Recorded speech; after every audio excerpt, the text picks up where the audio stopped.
Connaissez-vous le monsieur qui est sur la photo? Oui, c'est M. Abdoulaye Diop, le ministre malien des Affaires étrangères et de la coopération internationale. Abdoulaye Diop, le ministre des Affaires étrangères du Mali. Dans cette figure me dit rien. C'est le ministre des Affaires étrangères du Mali. Il s'agit bel et bien de M. Abdoulaye Diop. Oui, je le connais très bien, Abdoulaye Diop. Non, je ne connais pas cette personnalité. Je pense que c'est le ministre des Affaires étrangères du Mali. Il s'appelle Abdoulaye Diop.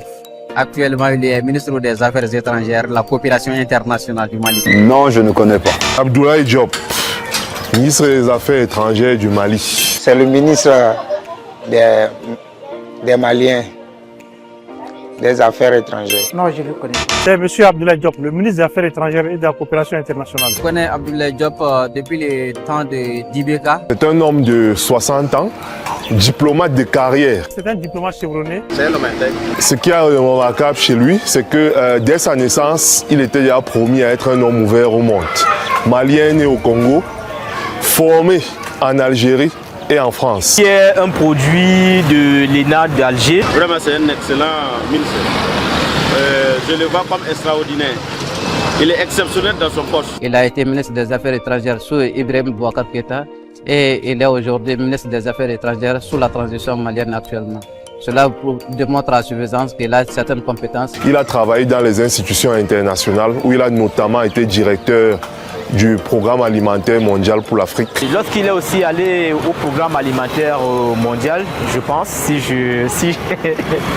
mes souvenirs sont bons, fait de lui quelqu'un qui maîtrise de grands dossiers. Et vous savez, lorsqu'un régime s'installe, il a toujours besoin de ce que je pourrais appeler des sortes de guides. Chef de cabinet du président de la Commission de l'Union africaine.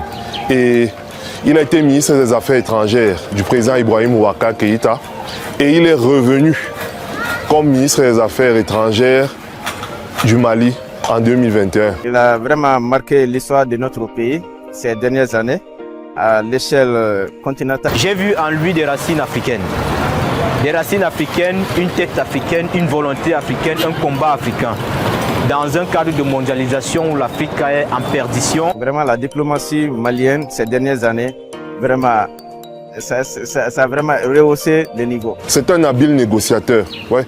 Il a représenté les intérêts du Mali, de l'État malien plusieurs fois. En 2015, il fut membre, il faisait partie des signataires de l'accord pour la paix et la réconciliation signé entre l'État malien et les groupes armés. Il se bat pour le Mali. Abdoulaye Diop fait partie de ceux-là qui s'inscrivent dans l'histoire comme les marquants de la rupture entre un passé paternaliste français et une souveraineté désormais conquise. Il fait la fierté du Mali. Abdoulaye Diop que nous connaissons, que nous avons connu sous le régime d'Ibeka, est-ce que c'est le même Abdoulaye Diop qu'on voit dans la période transitoire? Et ce qui me plaît chez lui, c'est son franc-parler. C'est un ministre qui parle trop. Il a la particularité de dire ce qu'il pense, comme il le pense. C'est un ministre qui est très tenace, qui affronte toutes les difficultés, n'est-ce pas, que l'AES a en ce moment avec l'Europe.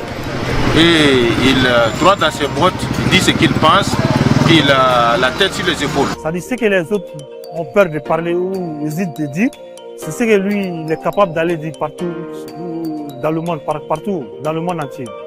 Et donc, je le connais, un défenseur fervent du Mali de l'AES. C'est un diplomate qui représente les intérêts de l'État malien. C'est la position des dirigeants maliens à l'heure actuelle qui challenge la France depuis un moment pour les faire reculer dans leur position historique en Afrique.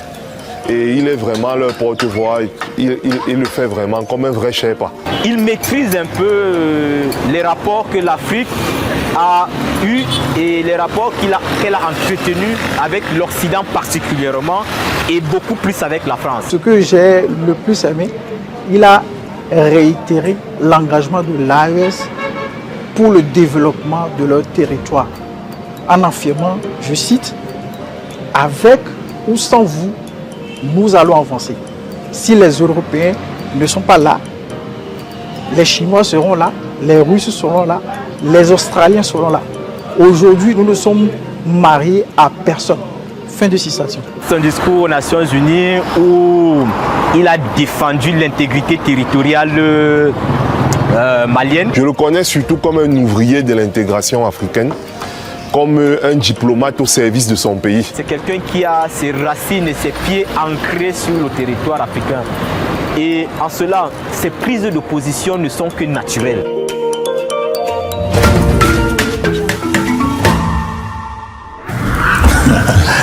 Voilà, je vois ça vous faire sourire et même rire.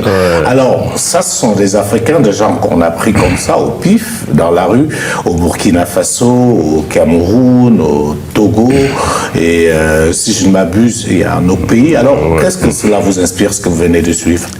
Bon, naturellement et très honnêtement, je pense que ça fait plaisir de voir un peu que notre travail est perçu et suivi par des Africains que nous ne connaissons pas dans les rues ici à Yaoundé, à Brazzaville ou au niveau du Burkina Faso. Mais en même temps aussi, ça fait peur parce que ça veut dire que tout ce que nous faisons quand même est suivi par les gens, créer des attentes, des espoirs que nous ne devons pas décevoir. Je n'ai pas entendu beaucoup de critiques négatives, je ne sais pas si tu les as gommées. Peut-être que ça viendra, j'aurais bien voulu en avoir, parce que le but c'est d'être transparent, mais on a essayé effectivement de faire le tour comme ça, comme vous voyez c'est en pleine rue, donc on n'a pas le temps de briefer les gens. Et ce qui m'a marqué, c'est que vous êtes connus. Il y a à peine 2 personnes qui ne semblaient pas vous connaître, mais vous êtes connus. Oui, ça, j'ai remarqué ça. Je pense que c'est vraiment un plaisir de savoir que, bon, vraiment, au-delà du Mali, et que tout ce que nous disons, je vois des gens qui sont capables pratiquement de citer littéralement ce que je dis. Mais je pense que cette mobilisation vraiment réconforte beaucoup parce que nous, dans le travail au quotidien, on se bat pour notre pays, on se bat pour ses intérêts. Bon, si d'autres se reconnaissent dedans, je pense que ça ne peut être que réconfortant.